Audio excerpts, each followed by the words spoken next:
I don't know what page this is. What page is this? 91. Okay.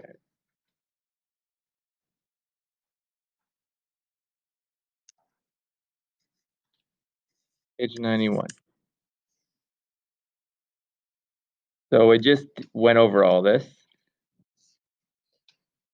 Y is a reflection in the y-axis.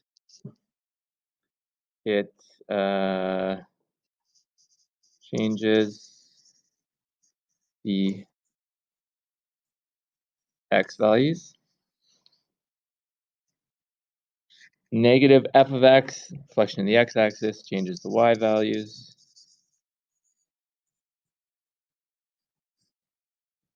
And then x is equal to f of y, or y is equal to f to the minus 1 is an inverse or a reflection in the line y is equal to x. Basically, you switch x and y.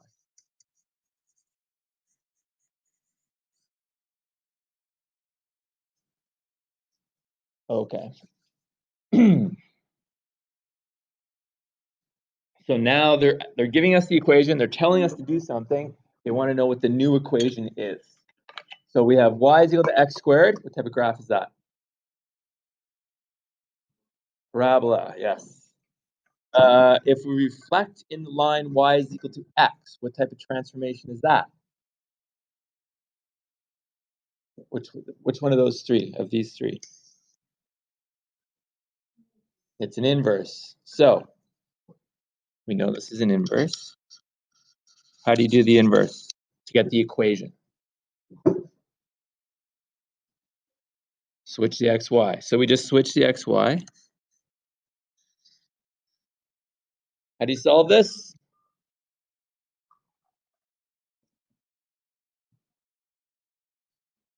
Just square root both sides. When you square root, what do you have to remember? Plus minus, which a lot of people forgot on the quiz yesterday. That's why you all lost a quarter mark if you did that. So it's y is equal to plus minus root x.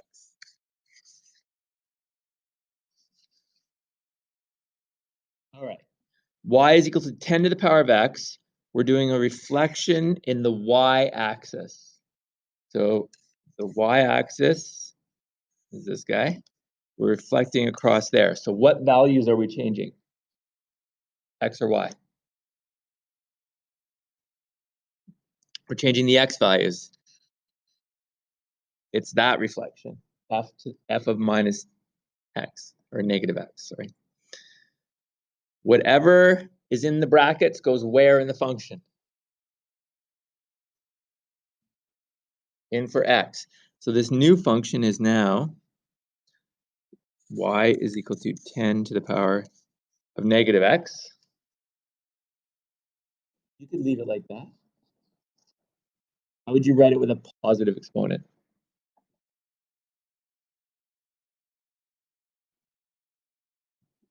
How do you make exponents positive if they're negative? It's the only way you'd make them positive. You flip it. So this, you could write it as 1 over 10 to the power of x. Remember, when you're doing it with numbers or variables, a negative exponent does cause it to flip. But if you're writing this, f to the minus 1, it's not 1 over f of x, right? That's just an inverse. Okay, that's the distinction.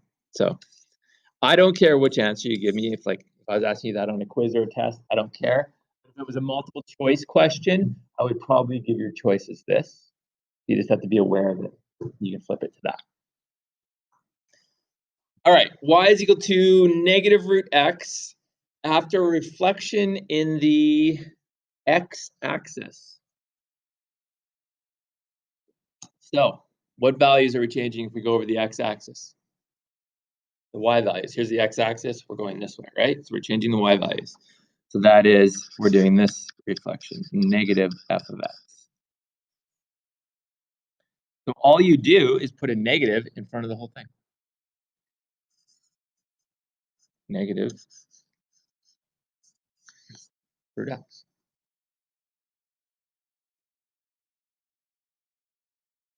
So what does that look like graphically? Well, what does the square root function look like? If it's just root x, where does it start? What makes the inside 0? 0. So it starts at 0. Is it going to open to the right or to the left? We're talking about right? To the right. Only positive numbers. So you know there's root x. And then if I reflect it over the x-axis, it just reflects down like that. That's it graphically. And you also know what we did with parabolas and absolute values and stuff. If you have a negative there, it opens down. Okay.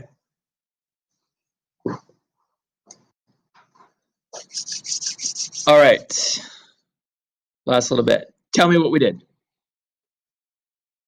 Went from y is equal to x cubed to y is equal to negative x cubed.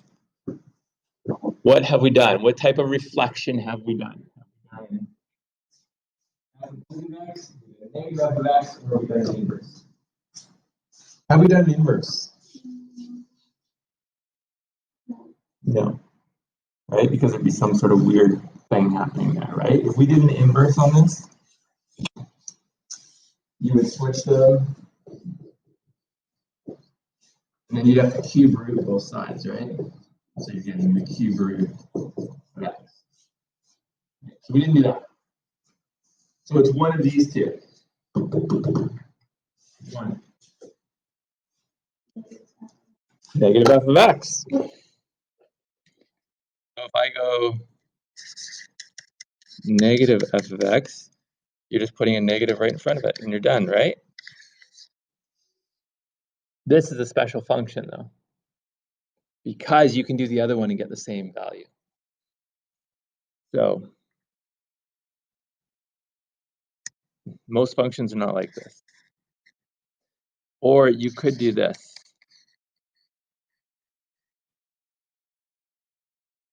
F of negative x. Because if I put negative x into the cube, I'm getting y is equal to negative x all cubed like that. If you cube a negative, what do you get? A negative.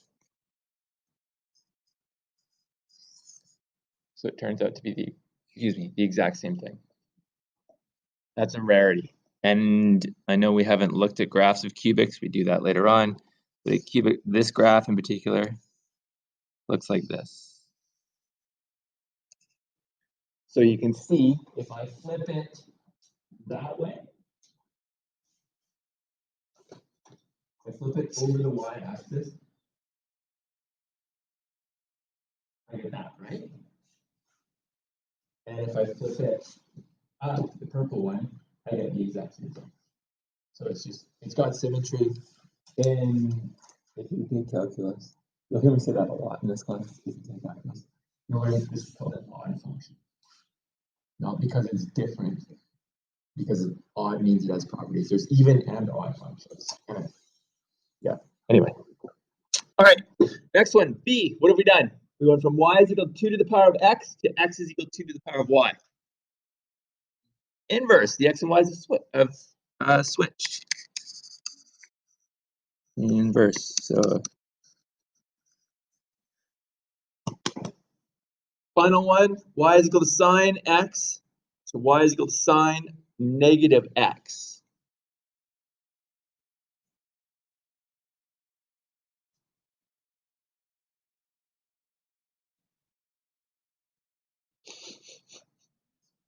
Sorry. The x one. There you go. To flip over the y-axis. Change the x values. That one. Okay. Need to inject you with some like espresso in this class or something. Okay. 1 to 2, please.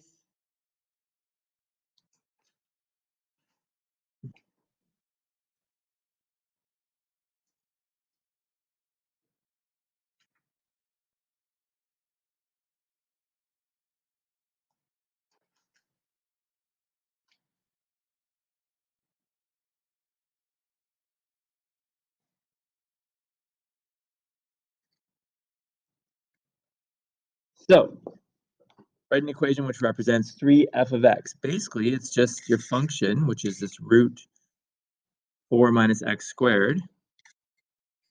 Just throw a 3 in front of it.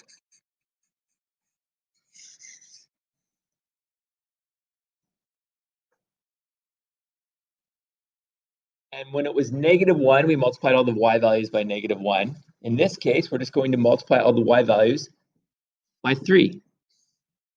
So looking at the graph, take your y values, the key ones, and multiply them by 3. So this is at 2. What's 2 times 3? 6. So it moves out to there. What's the y value at the y-intercept here? 0. So does it change? No, it stays the same. And this is at -2 times 3 is -6. So what happened? Well, that's a bad graph. But basically, it just pulls the graph sideways. It's a stretch, okay? Oh my gosh. Do you guys realize what I just did? I multiplied all the x values by 3. Wow. Okay. So let's erase all that. Sorry. I don't know what I was doing.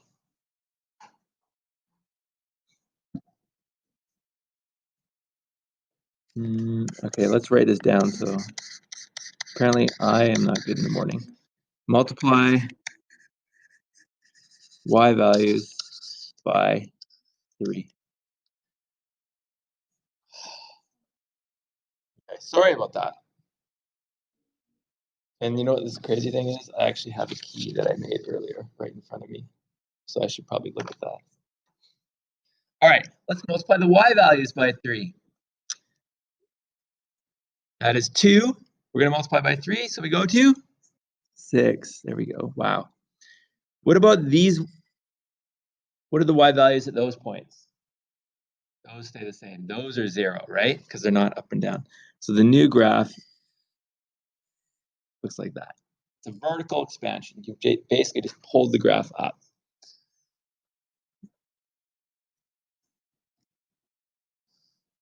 Sorry. We multiply the y values by 3. X-intercepts, do they change? No. We'll just say they stay the same. And we will say this is a vertical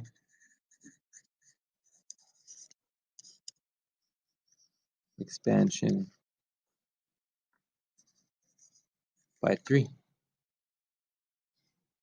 Shortcut is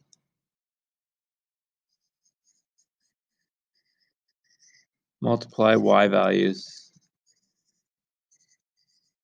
by 3.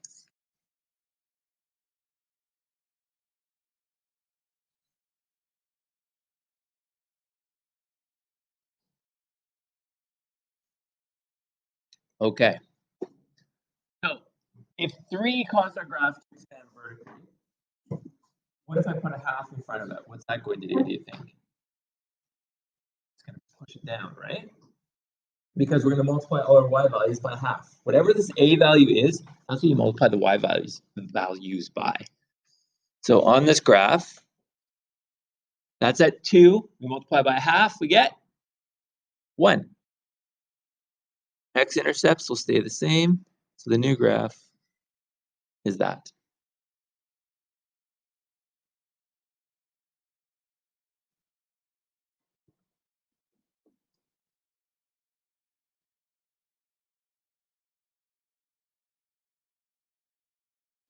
So x-intercepts are the same. Y-intercepts, we're just going to say it is a vertical compression.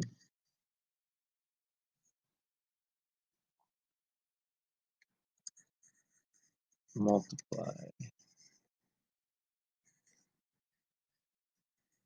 y values by 1/2. Okay. So what does the a value do? The number in front of the function. Just in general terms, what does it do? What did it do in the first one? Stretched it up, right? What did it do in the second one? Compressed it. So the a value, this number in front of the function, causes the graph to either expand or shrink, okay? What we're going to call it is we're going to call it a horizontal stretch, okay? This is a horizontal stretch. Even if it compresses it, we're still going to call it a horizontal stretch.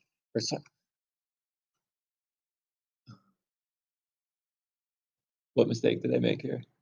Yeah, it's vertical. Wow. Sorry.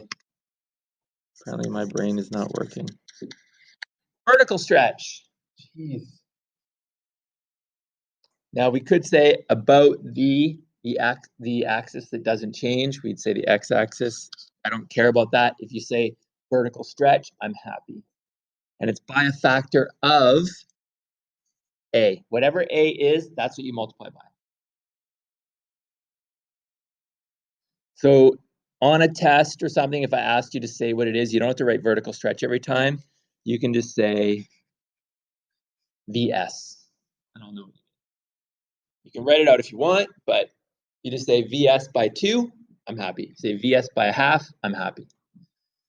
So if I gave you this, y is equal to 1/4 f of x, and I said, what happens?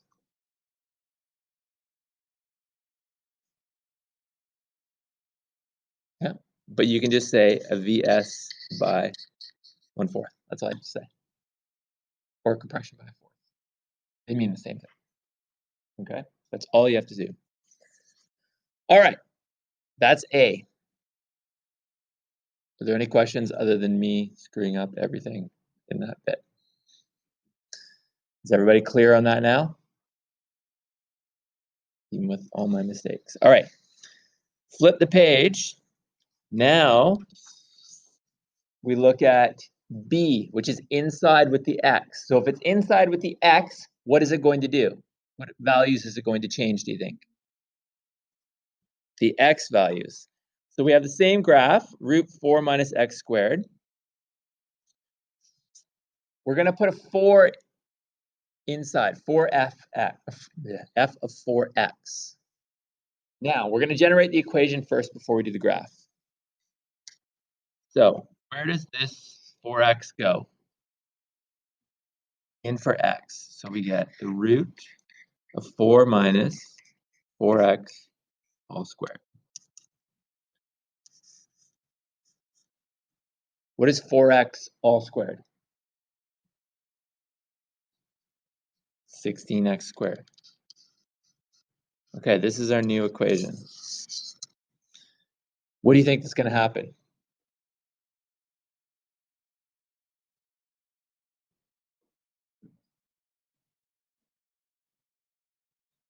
When we put 2 in front of the function, what happened to the graph? Stretched vertically by 2, right? Got bigger.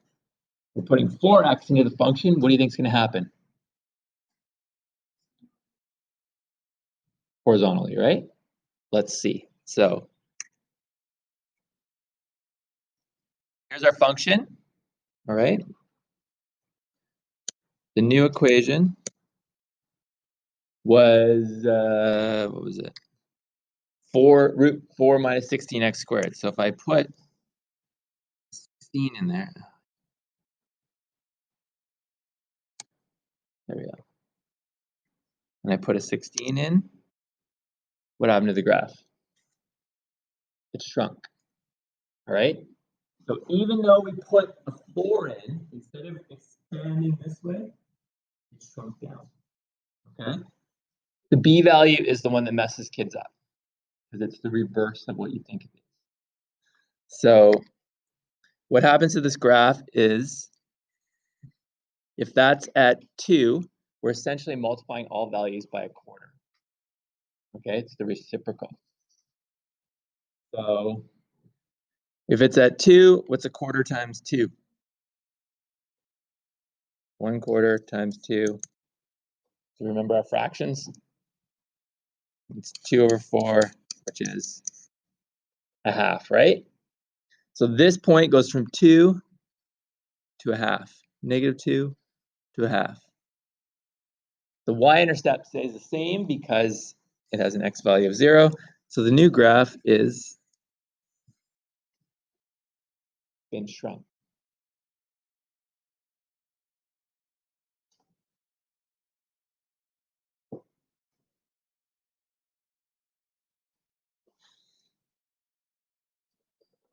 So the x-intercepts change by 1/4.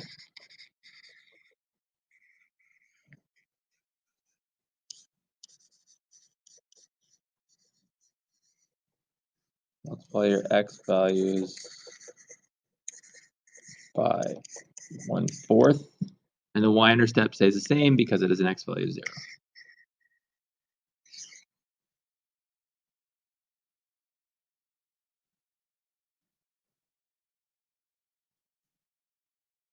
So this is a horizontal stretch by 1/4.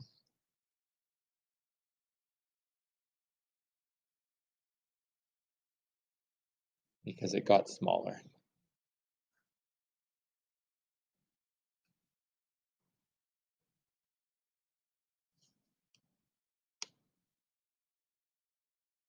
Okay.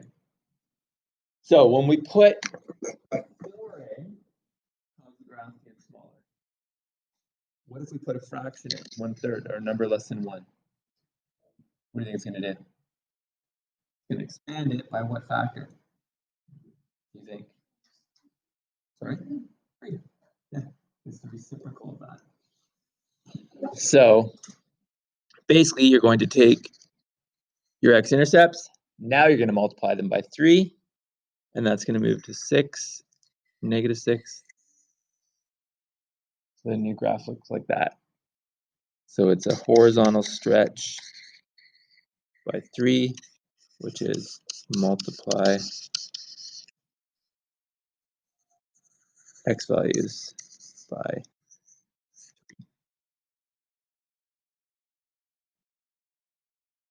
HS horizontal stretch.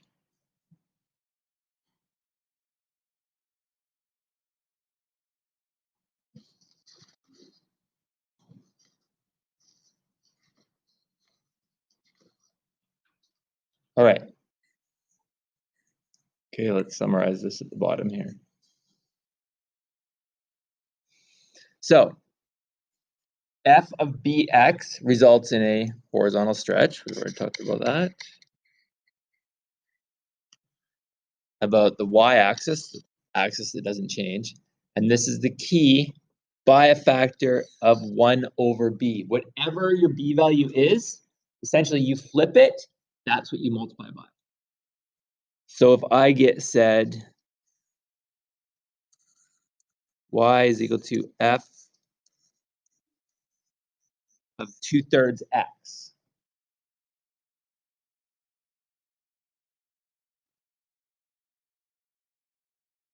What am I multiplying by? 3/2. Just take the number, flip it, and that's what you multiply your x values by. So you would just say it's a horizontal stretch by 3/2, which would actually be an expansion. Okay? B is tricky because you have to flip it, okay, to get the factor you change by. I only want you to do number 1, A, B, C, and D, please.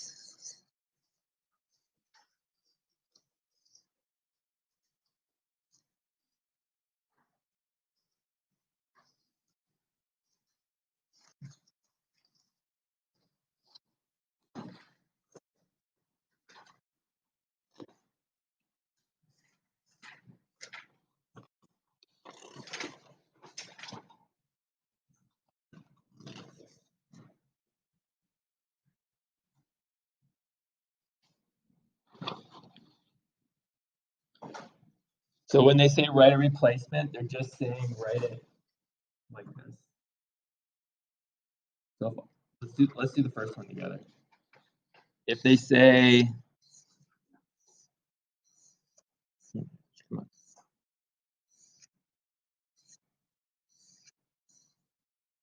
Horizontal stretch by a factor of 3 about the y-axis. So horizontal stretch, is it A or B? B. This is our general formula. A, F, B of X. Actually, let's just do them all together as practice. This will be good. So this is a horizontal, so it's going to be B. Now, the trick is, what is your B value? We're multiplying. So when they say the factor, that means what you multiply by. So what is the number that's here? 1/3. Okay. So your B value is actually 1/3. So this is y is equal to f of 1/3 x. If they don't say anything about a vertical stretch, what's your A value? Sorry? Can't be 0. It has to be 1, right? If it was 0, 0 times anything is gone, right? So if they don't say anything, your A value is 1. All right.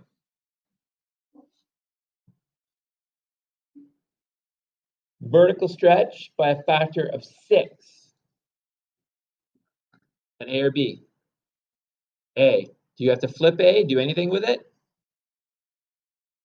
A is just A. The vertical stuff's straightforward. So your A is equal to 6. So it's just 6f of x.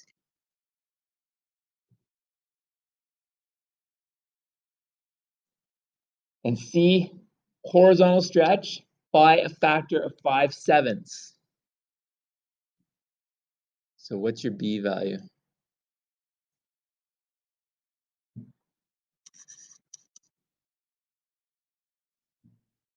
Seven over 5.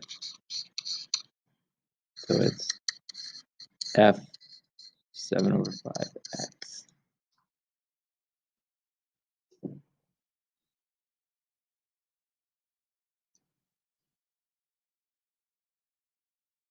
And the last one, vertical stretch by a factor of 2/3. You have to change the A value when you're doing verticals. That is your A. So it's 2/3 f of x.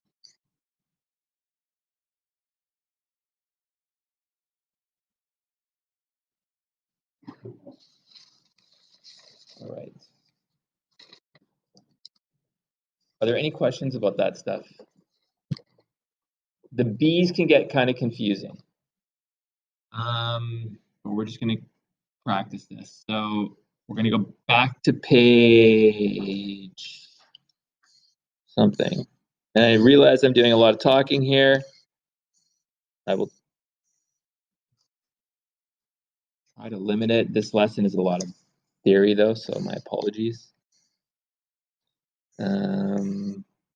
This is where I want to go to. Page 101.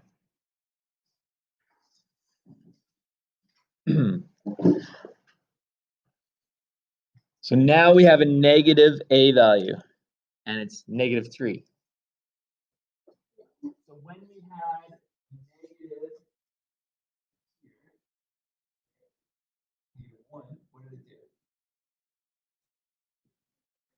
Flipped it over the other side. So there's a reflection, right? And when we had like a +3, it would expand it vertically, right? So now that it's negative, two things are going to happen. We're going to expand it vertically, and we're going to flip it. Okay? It sounds complicated. It's not. All you do is multiply all the y values by what? -3. That's it. So, write the equation. Yeah, we're not doing that. Here's our graph. We don't need a stinking graphing calculator. All we have to do, this is just telling you, is, so the two things that are going to happen, we'll write them out, and then the shorthand is how to do it. So we have a reflection over the x-axis, and we have a horizontal stretch by 3. Those are the two things that actually happen. What in reality, what you're going to do is multiply your y values by -3.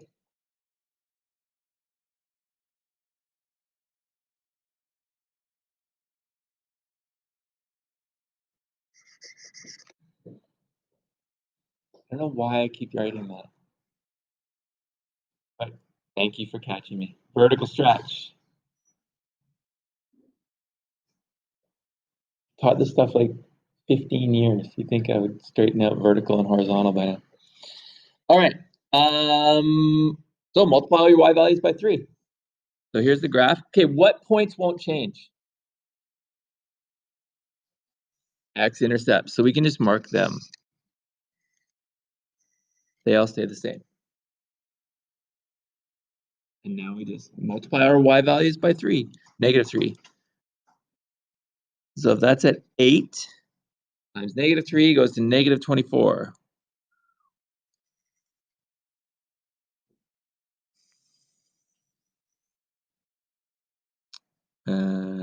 That's 6 times -3 is -18.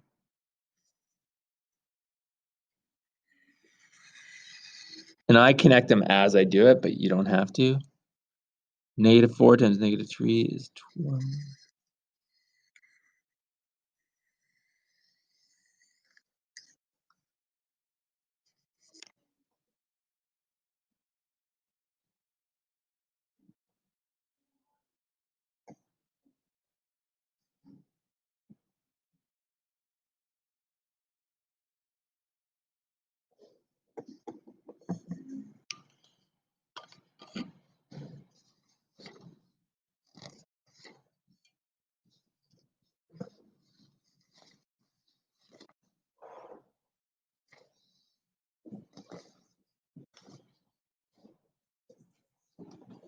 Is that okay?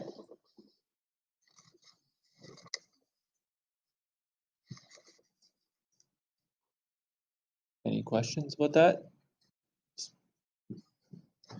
The rest of it we don't need to do. Keep basically done it here.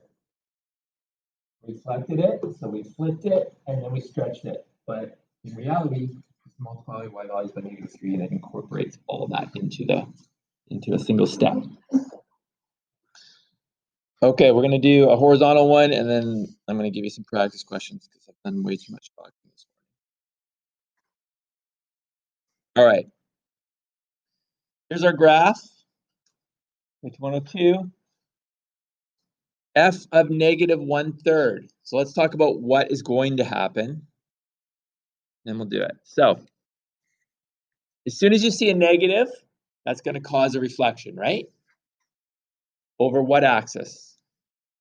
The y-axis, because we're changing the x values. So we've got a reflection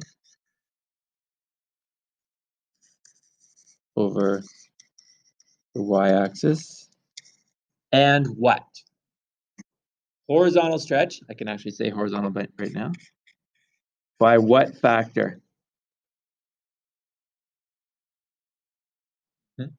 By 3, right? Remember the b value, the factor flips. What's the shortcut? Or not a shortcut, but what's the quick way of incorporating both? Multiply your x values by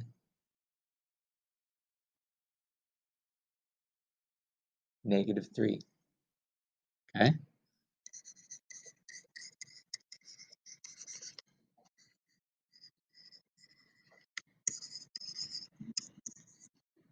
Okay. Will the y-intercept change? No. So we can just mark that. And then I just pick the key points. So -2, x-intercept, times -3 becomes +6. The max and the min you should choose as well. So I'm just going to say this is at 1, -1, because it's not quite, but I don't want to multiply a decimal by it. So -1 times -3 is +3, and those two connect. Wow, that's a bad line. And it has to go through that point. +1 times -3 is -3.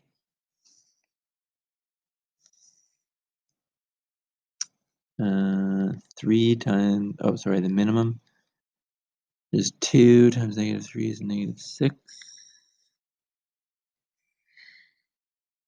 And then 3 times -3 is -9.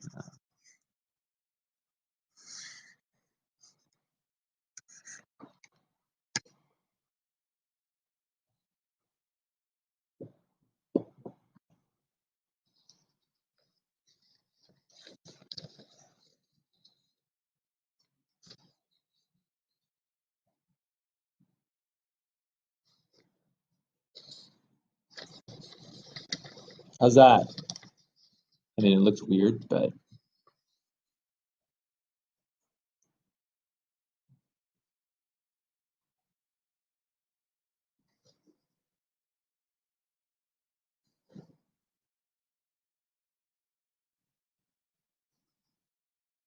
you okay? Okay. I'm tired of talking. Question number 5, please. Just sketch the graph. It says do a bunch of other stuff. Just sketch the graph. That's all I ask you to do. And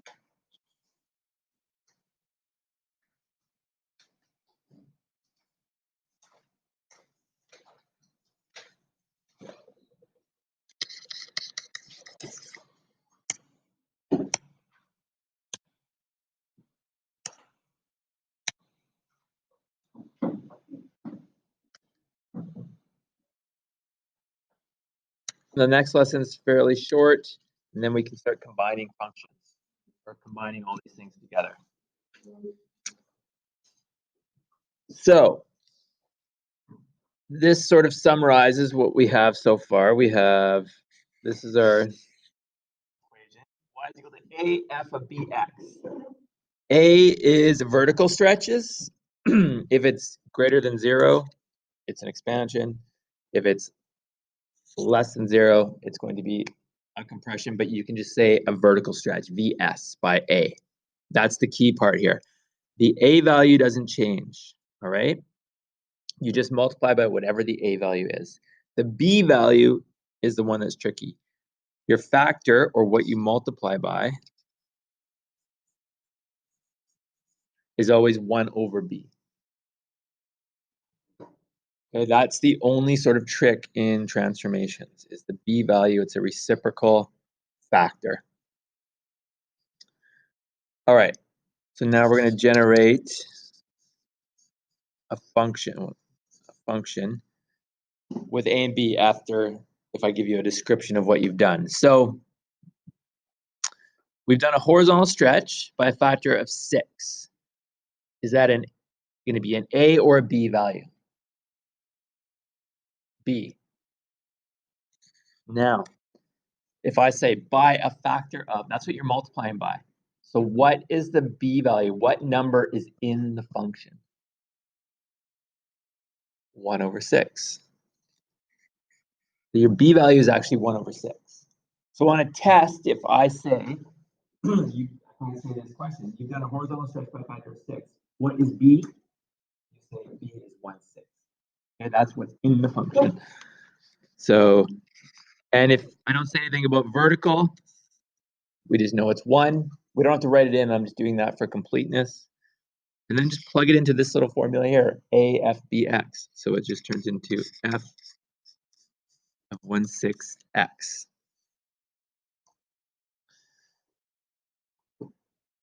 Okay, next one, vertical stretch by a factor of a fifth, A or B? Does anything change with A? No. Your A is 1/5. Your B is 1 because they don't say anything about horizontal. Plug it into here, so it's 1/5 F of X. All right. Reflection in the x-axis. Okay, let's stop there. As soon as you see the word reflection, what is that telling you?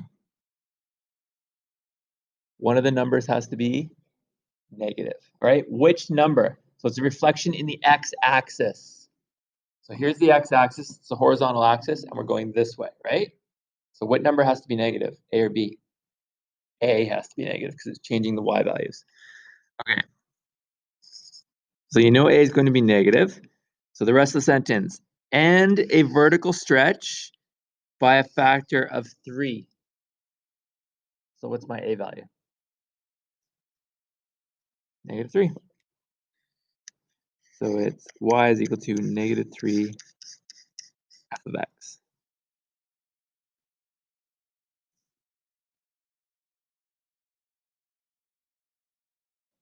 Next one. Horizontal stretch by a factor of a half. What's my B? 2. Your B value is 2. And a vertical stretch by a factor of a quarter. So your A values, quarter. So into this formula, so the actual function would be 1/4 f of 2x.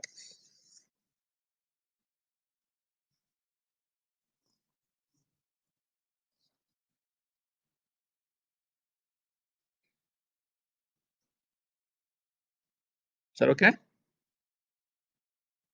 All right. Let's finish number 1 and do number 2, please. And then this lesson is finished.